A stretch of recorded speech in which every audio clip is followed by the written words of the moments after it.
puru kana mazogara ka ndoda kuti muzvinzwisise, muzive kunatsonzwisisa kuti life is good. Anditi oziva nzvimbo dzinove dzirimo muZimbabwe, dzitorimo muZimbabwe.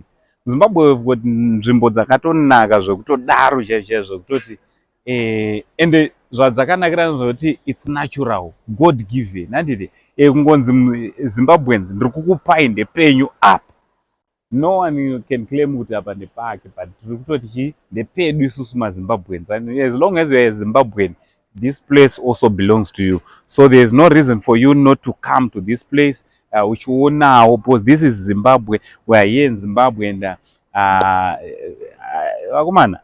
akumana ndo andapererwa ndobva ndanatsopererwa strong. Right, mwari kubvunza ndekupi wamuri angu. This Victoria Falls, anditi this Victoria Falls, I'm in Victoria Falls. Panonzi pachiva Lookout Cafe. Pa Lookout Cafe ndopandiritori panapa. Zipline ndofunga muri kutoiona zipline.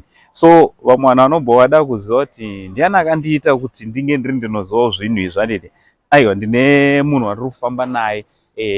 Of course Kundai wamongoziva ndiye camera boy wangu na Mr. Joe here. So Mr. Joe is the man ari kutiratidza. Anditi did you know kuti munomu mune maactivities akawanda, including chinonzi chikopokopo. Mr. Joe also kuchikopokopo ikoko ndo vanoona nezveikoko zvakanyanyisa. So if you want kuuyawo uchinopindawo mahelicopters, Mr. Joe is here.